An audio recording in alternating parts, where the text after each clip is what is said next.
Hello everybody, how are we doing? I hope we're having a fantastic day, whatever you are doing in this day. So, we're gonna do maybe the long-awaited, I don't really know, Chinese talk thing that I do. We've done all the others. Chinese is the next logical course. So let's talk about the Chinese. So, few things first. First of all, a lot of people say they're overpowered. Playing through them, I don't think they are.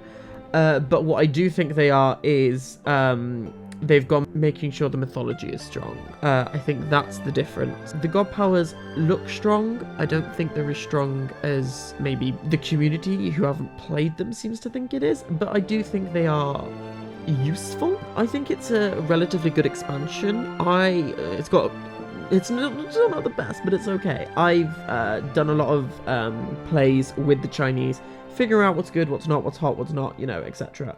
I still think I've got a lot more learning to do, but I think I'm now in the correct headspace to be able to talk about these correctly and inform you. So, like always, well, not like always, like we did with the last one, we're going to talk about civilization, heroes, and then we're going to talk about the soldiers. And then we're going to talk about the minor gods, and which goes on to mythology, really. So we are going to, we're going to start with civilization first. So, in terms of slipping into the civilization of the Chinese, it's not similar to Atlantean. I'm ready to spill some tea on the Chinese. I mean, not Chinese people, Chinese civilization. It's all great. Going well, get a drink, get a snack, because we could be here for a while.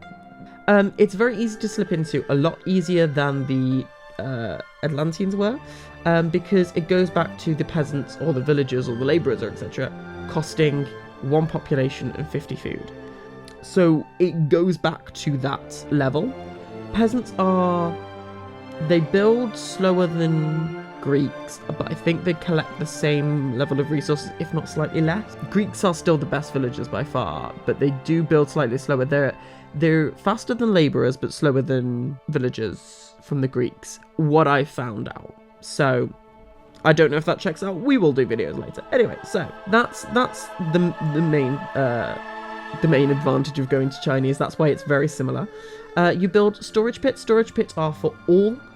They do cost 50 wood. They are the same for all resources, so you don't have to build one specifically for wood or gold or food. So they are the same for everyone. And that's pretty good. Docks are the same. Walls, you do have the ability to do earthen wall, and then the final one is Great Wall, obviously because of the Great Wall of China. Houses are back to normal, 50 wood even. The main difference is, of course, how they produce favour, which is gardens. So gardens you can build 10 of. They can collect every resource, but they can only collect 1 at a time. So you can build 10 gardens right from the beginning. They start off at 25 wood, food, and gold. And then they slowly increase until they are 60 of each resource. If you task 1 to produce 1 resource, like food, all of them will produce that resource. So you can kind of forget about favor if you don't want to. You do it if you're close to a specific upgrade you want, or you're just trying to produce many villagers, or you've run out of gold and you're trying to find the next gold mine or wood line, etc. It does help you minimize that thing, but they do produce other resources very slowly. They don't produce favor particularly fast, but obviously the more you build, the more that they'll do. I quite like it. It's quite good.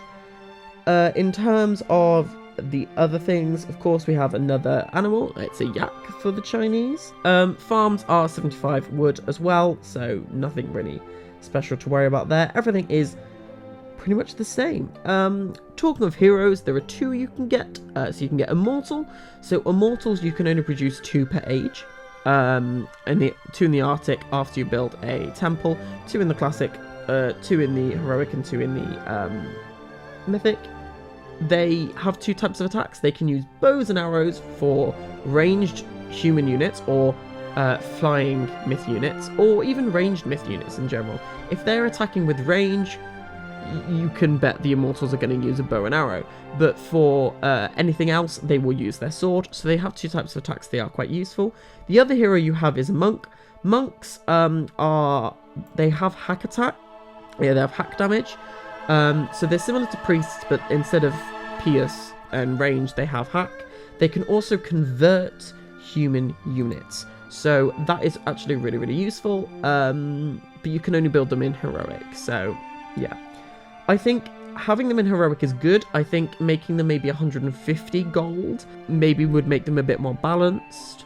Purely and simply because converting units is quite a lot. You do want to make sure that that is not a thing that's going to be abused. They do convert at a very slow rate, so I wouldn't worry too much about them dominating. And no matter how they don't have that cooldown that they do in Age of Empires before they can convert something else. So it would be nice to have like something to set them set them apart, like sort of thing, make them a little bit less powerful. Talking of hero units, there are three places you get units. You've got the War Academy, where you can produce halberdiers, which are your infantry, and chokunus, which are your archers. There's nothing really special about them.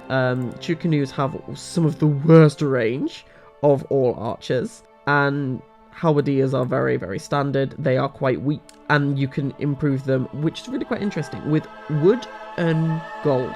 Wood seems to be a more prominent resource in here, so Egyptians have got gold. Wood tends to be a bit more useful in Chinese. It costs 150 of each resource and then goes up. But then you've got the stable, where you can produce scout cavalries, which are really, really weak. But they're not great at exploration, because the exploration is a very, very small window. You start with 2 scout cavalry instead of 1, because their line of sight is quite small. You've then got cataphracts, which are counter infantry, so they're only good against infantry. And then you've got mounted archers, which are only good against cavalry. So cataphracts are stronger than you'd think. They are good against archers as well, and siege weapons. So I wouldn't worry too much, about cataphracts being useless. They are quite good. You can then get the castle, which you can produce the general. The general has cavalry. It's a cavalry. It takes 3 population. It's really quite wimpy. It's squishy. It's not strong, but it can raise the morale with a battle cry, just like you can with Arkantos and with the giants, the classic age giants from the Norse. Fire lances are your siege weapon. They actually benefit from archer upgrades as well, because they are humans. They are good against archers and buildings. Really, really good. They've got 20 range, so they don't outrange a tower, so they can take damage. But yeah, they're pretty good. They're pretty useful.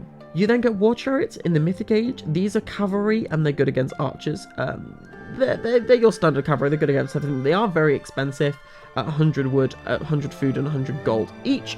There's no way around that. They are just expensive, but they are really, really good. So that's your late game cavalry. You also get Sitting Tiger.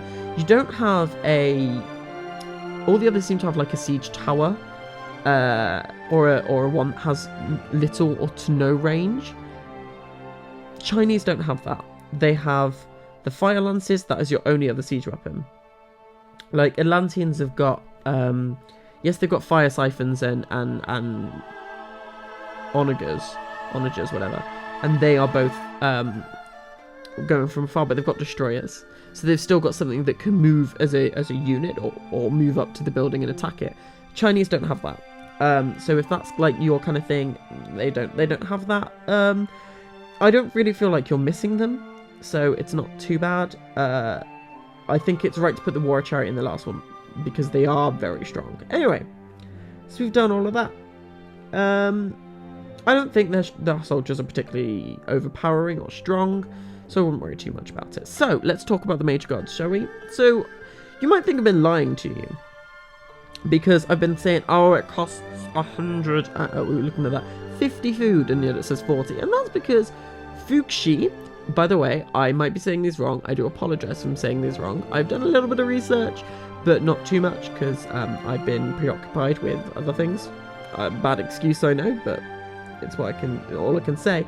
So I will try and pronounce these as how I think they are correct, and as I do more research into looking at things, I will probably maybe change my pronunciations. So If they are totally wrong, just let me know in the comments down below. I would greatly appreciate that.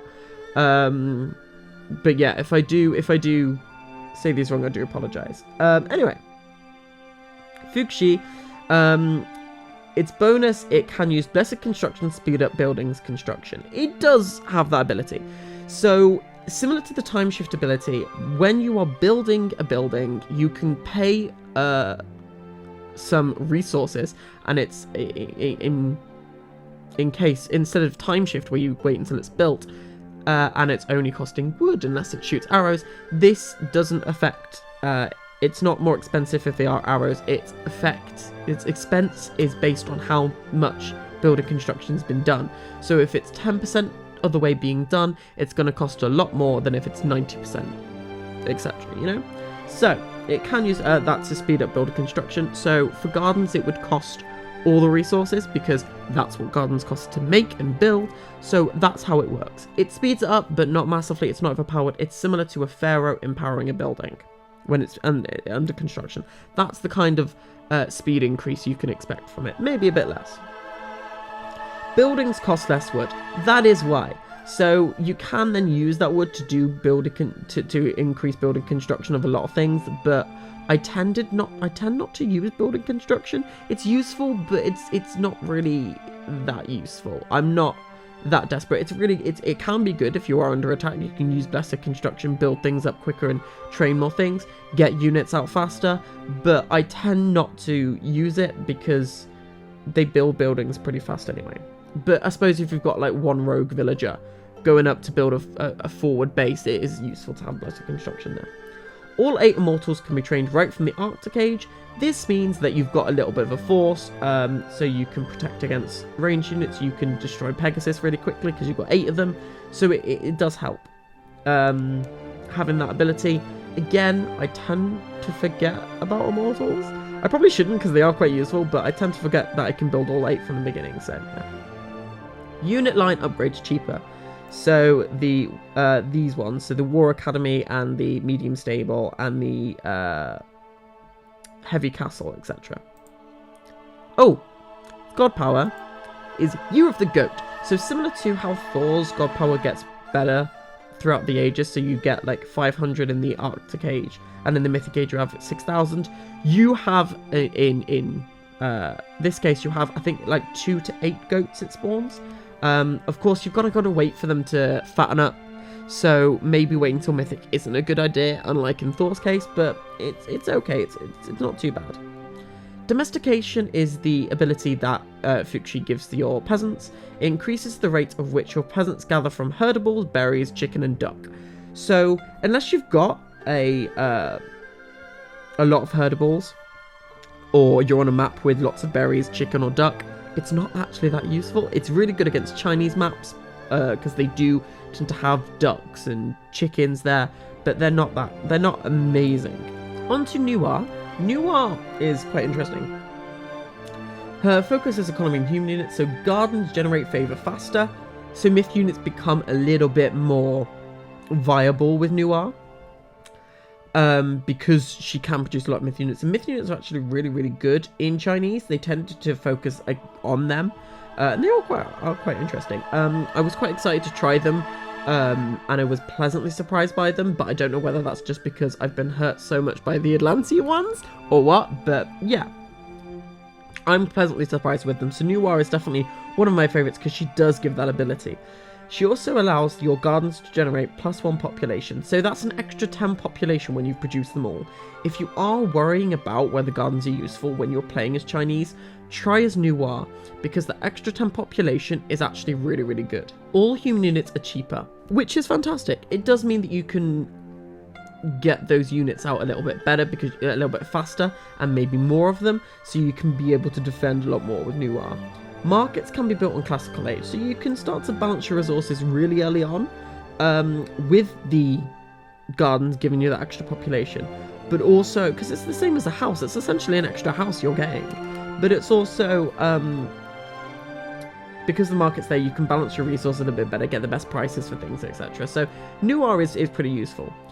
She gives you recreation, which revives fallen villagers. It's not forever, it's only in a certain period of time, and I believe it's only where they died. So you do it over where their bodies are, so if you have been raided, that's really good. Repel the raid and revive the villagers, or revive the villagers first and shove them in your town centre.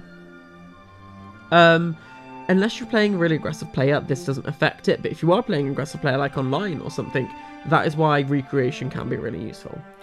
She gives you acupuncture, which allows your peasants to learn acupuncture and allows them to regenerate their health, which is really, really useful, I think.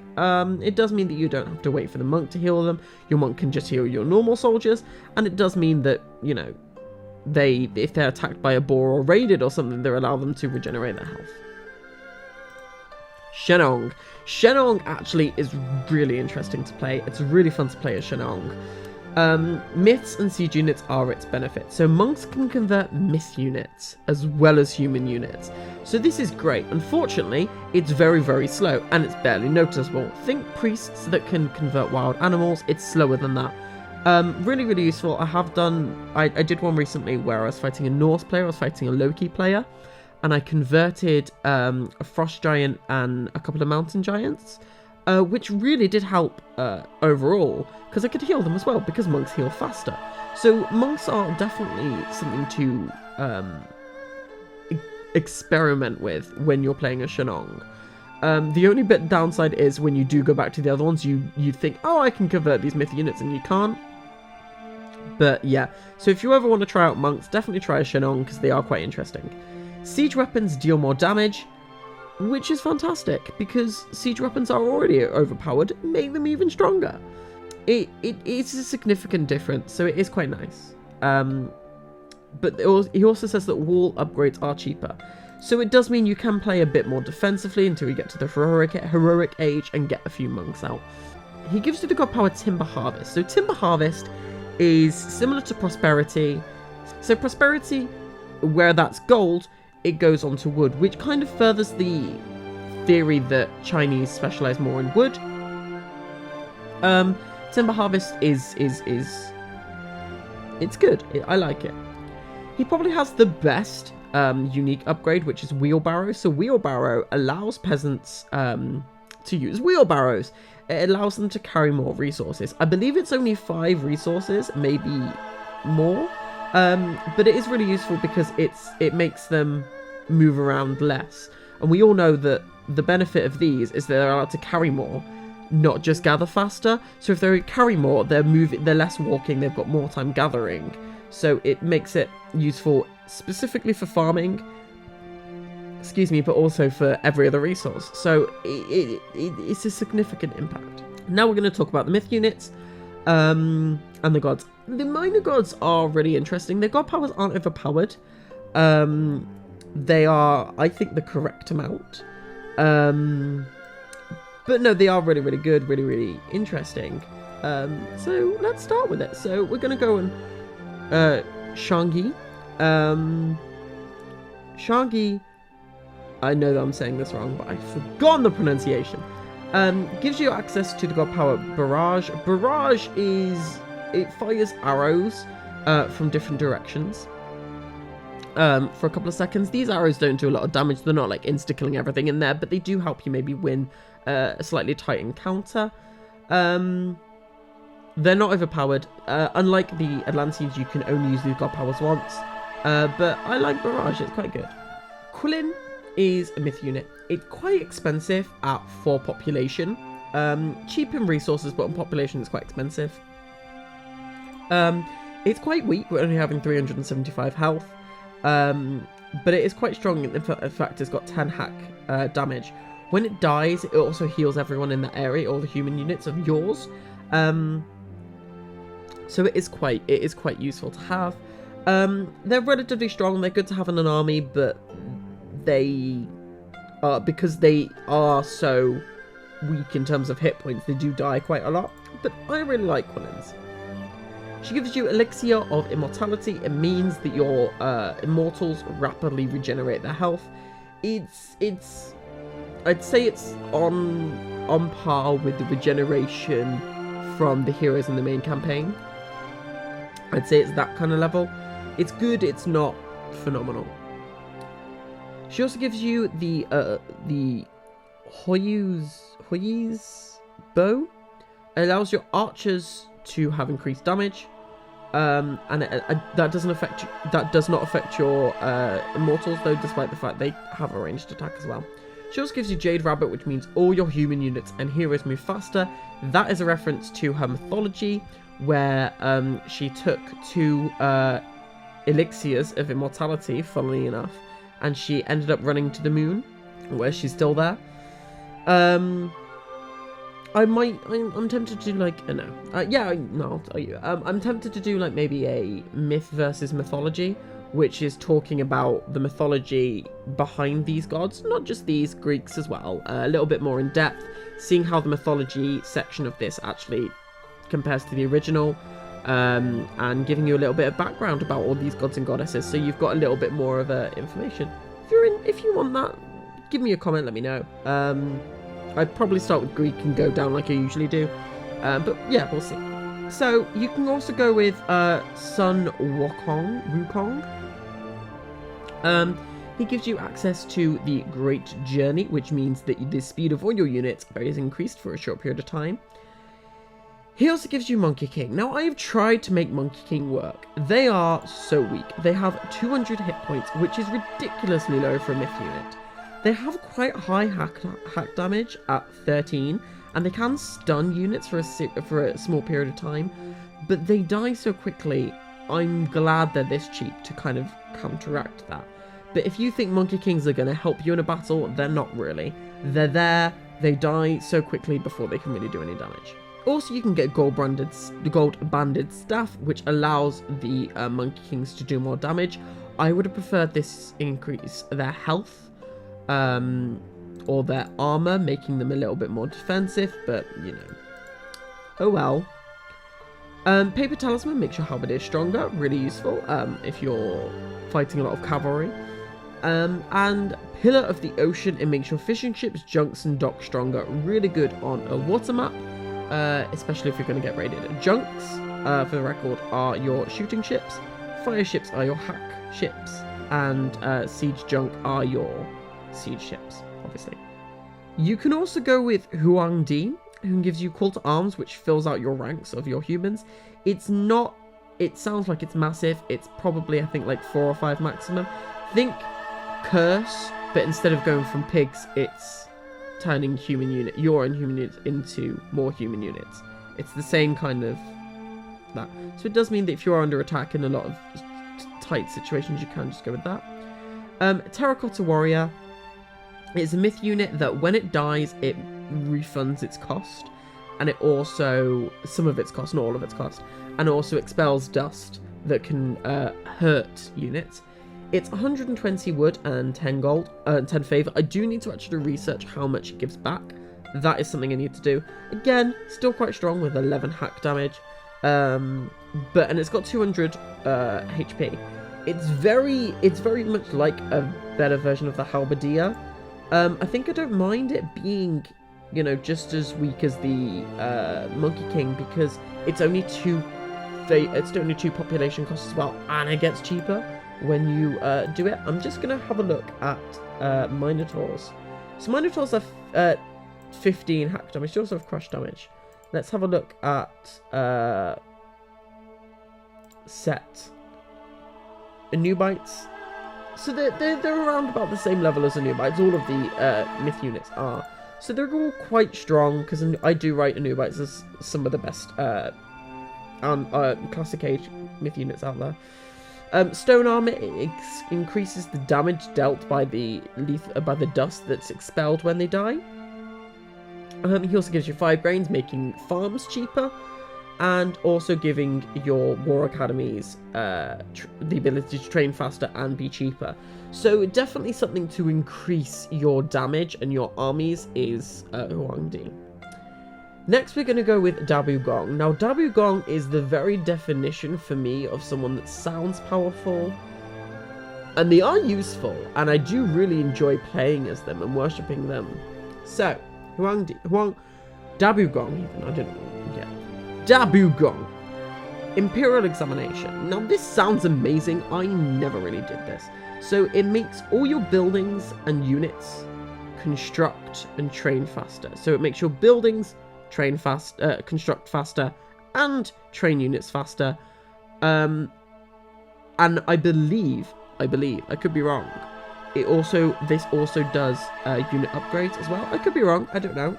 I've not played around with it enough because it doesn't. Yeah.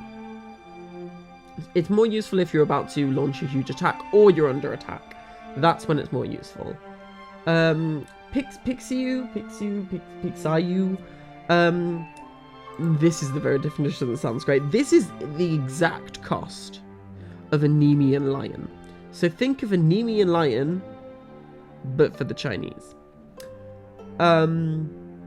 It's exactly the same. Everything is exactly the same, I believe. The only difference is this generates gold when fighting. Now, do not think it's very, very slow. Think of maybe like a fifth of a plenty. It's very slow. But they are nice and strong, so they do last a good period of time. And especially with monks, you can heal them in between battles, so they do a bit more damage. They don't necessarily always have to be fighting units. They can be fighting buildings as well. But they do it is a slow generation there. Landlord Spirit means that peasants train quicker. Quite useful again if you're building a forward base, or whenever really.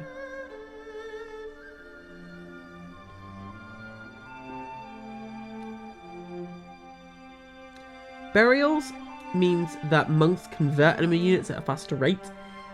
You don't get this as Shenong, which is really good.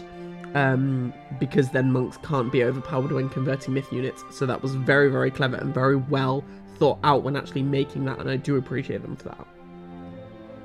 House altars, it increases the rate that gardens generate food, wood, gold, and favor, which is why I say if you want to experiment with gardens, go with Noir, because you have this ability, house altars, but you also have Noir's ability to generate favor faster and grant you that population. So if you want to experience how good gardens are, Noir is definitely for you. You can also go with Hebor. Hebor gives you access to Geyser. Now Geyser is in a location, it's quite a wide location, and it produces multiple geysers. Now what happens is when enemy units walk across it, the geysers shoot up and it flings them in the air. It does damage to them, but not that much. But what it does most importantly is it stops them moving that fast. They've got to move around the geyser. Now, the geyser, disappears over time, but also what the geyser does is it actually makes, it only works when units are walking across it. So it knows where the roundabout the units are and shoots them up instead of just, when they're moving around the place. What's the benefit of Hebor is the War Salamander. So the War Salamander looks quite expensive for population. 200 food isn't that much. What's really good about this is that they can fight on land and water, and you can train them at the temple and the dock. So you can just go ham on food and favor and produce tons of these and use them fighting ships. It's really good on a map. Where you're fighting against islands, or when you're going to have a large navy. Really useful because they are the very definition of a versatile myth unit. Sacrifices is good. It's a slow but free and constant favor trickle. It's around about the same as Vaults of Erebus and Flood of the Nile. It's that kind of speed that you'll be expecting, obviously, but with favor. And it's kind of, these two are kind of like, you can either get favor faster, or you can get house altars and get everything faster, including favor. So it's essentially slower house altars because it's only favor, but it does mean that if your gardens do go onto any resource, you still do get favor every now and again. It's slower than both Vaults of Erebus and Flood of the Nile, because favor's the hardest to generate. It's the slowest to generate because you can only have a maximum of 100. So yeah, except if you're Zeus and then you have a maximum of 200. But yeah, sacrifices is very slow. Lord of the River improves your hit points of your fire ships, which are your hack damage, because they do hack damage. And Rammed Earth means he increases the hit points of your buildings, which is pretty useful if you are especially getting under attack. So Shenong is the god I'm going to be looking at, because he also gives you access to Zhongqi. Saying that horrifically. It gives you the god power Uproot. Now, Uproot is actually a really good god power. It only attacks buildings. And it doesn't do it immediately, but it does do a lot of damage against buildings. I don't know if it has a damage cap. I've yet to see a damage cap on it. I know that Earthquake does have a damage cap, but this does a really good job against buildings. So it's really, really good if they've got like a forward base, or you're launching an attack and you want to make a significant difference. Uproot will work. Jiangxi is a myth unit. It's an undead that drains life from enemy soldiers. So it does drain life from enemy soldiers and absorbs it for its own. It's actually a really good myth unit. I have looked at this myth unit and thought, oh, this is really bad. It's not that great. It's quite expensive for what it is. I believe it's very similar, if not identical, stats to a Scorpionman. And when I started actually seeing the benefits of Scorpionman, I realized the benefits of Jiangxi. And I've tried Jiangxi a lot, and I do actually like it. It's incredible how much it actually can live for, because it does have 500 hit points, so it's quite strong. In terms of cost and damage, it's the same as a Scorpionman, but really good myth unit. It also gives you the ability to increasing the damage of their special attack, meaning that they can do more damage and drain more life. So really, really good. I never go with Zhongqi a lot, mainly just because when I've been doing just random Chinese, I get a lot of Noir. But yeah. Demon Slayer increases the damage that your immortals do against myth units. Pretty useful.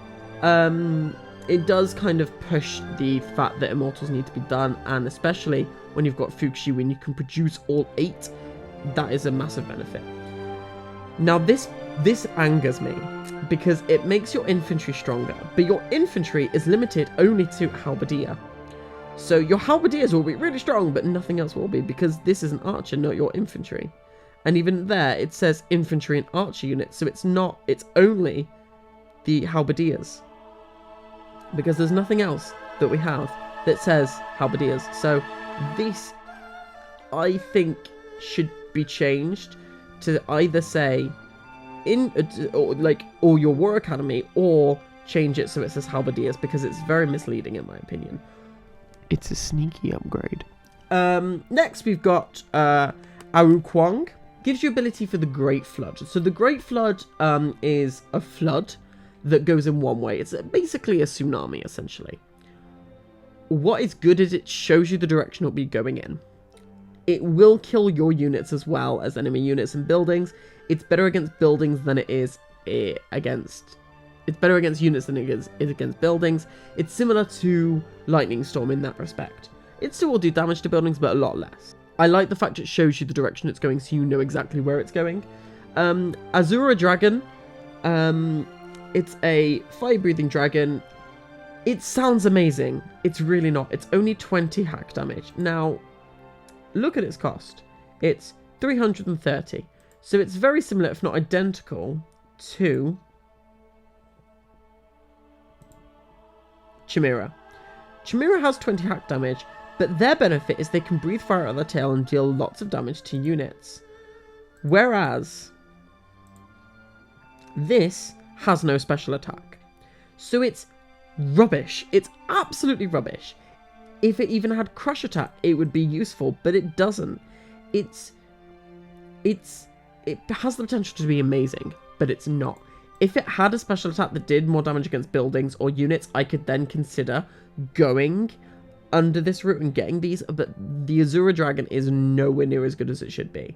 Massive letdown in my opinion. I feel like it could be a little bit stronger. He also gives you Dragon Turtle, which is a fire-breathing turtle. I've not played around with this enough to really know if it's good or not. I'm imagining it's just going to be a weaker version of the Azura Dragon. Although it does have crush damage to it, it's going to be beneficial against docks and things like that. Nezhra's Defeat improves your dragons, making them stronger in combat. Even with that upgrade, that's still not really worth it. I've played around a lot with them, and I tend to avoid going for these. Dragon Scales gives your human units better hack armor, and also East Sea reduces the cost of your ships. Chinese do have a lot of late game benefits for ships. I think if you have lost the war in Heroic Age and you're still going to Mythic and you're waiting for those upgrades, I really do feel as though it's too late. In my opinion, I could be wrong, but the addition of Sea Turtle I think might be your Dragon Turtle might be a bit useful, and you might be able to get back onto it.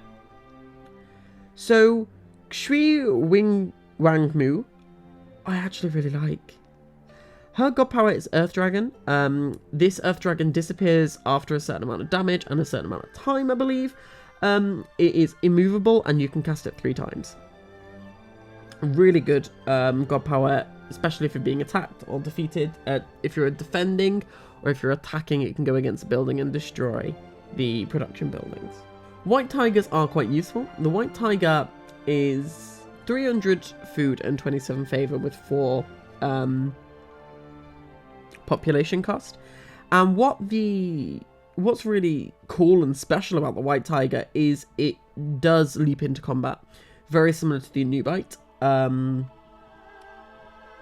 I don't think it does that much damage when it lands, unlike the Nubite. But no, really, really good unit. Very easily massable. I really like this myth unit. It's probably my favorite Mythic Age myth unit from the Chinese. Tiger Spirit improves the hit points and speed of your White Tigers.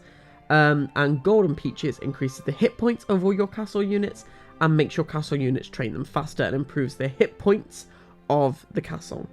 Really, really good mythic god power or god to worship.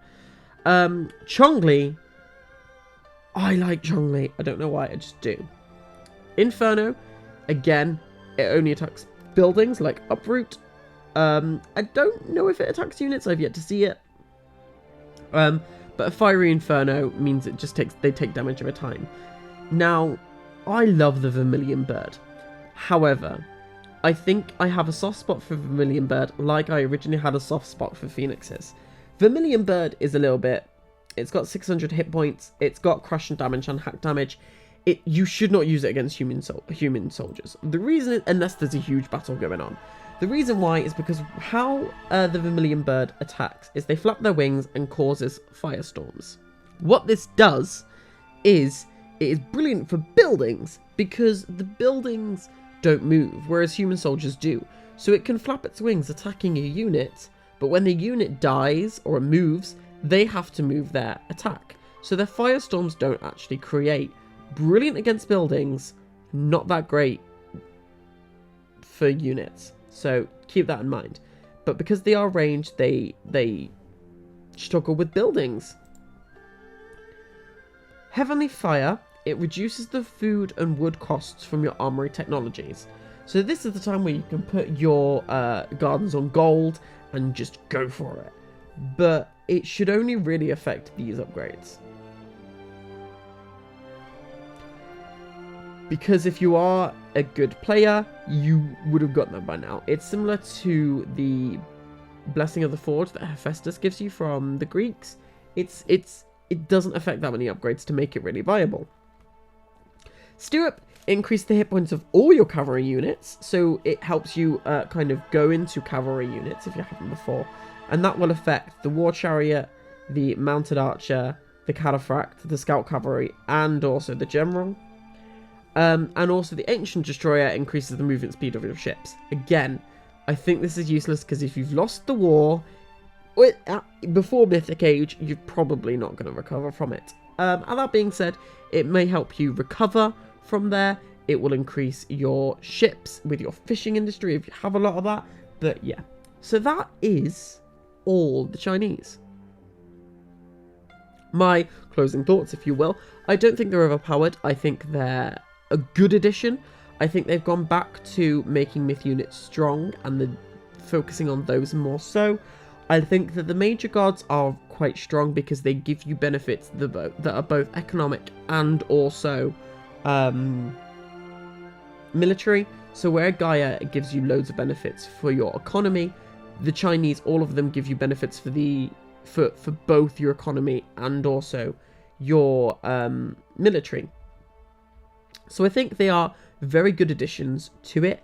I know there are lots of issues with the campaign, which we'll get onto when we play the campaign, but I think this is really, really highly a good civilization. And if you are getting into Age of Mythology and you have been a fan for a while and you're wondering if you should get this upgrade, I would say give it a go. Give it a try. Because you'll be surprised. You'll be pleasantly surprised, I think, from them. Yeah, I think they're really, really good. I don't think they were a cash grab per se. I think they were necessary. But yeah. I'm going to close now. And I'm going to say that my name has been that one dude. You've been watching me talk about the Chinese. And hopefully you've enjoyed. Had a snack. Had a bit of a kiki. If you enjoyed, please feel free to give me a like. It helps more than you know. A comment would be incredibly useful and helpful as well. And a subscribe. Just think of subscribing. You get a big kiss from me. Whether that appeals to you or not, I don't know. Only if it's consensual. But yeah, it helps me loads. And I can't thank enough for people that have liked previous videos, commented on videos, and also subscribed, because it means so much to me. I love making these videos, and I hope you enjoy watching them, because that's all I can ask at the end of the day. Thank you very much.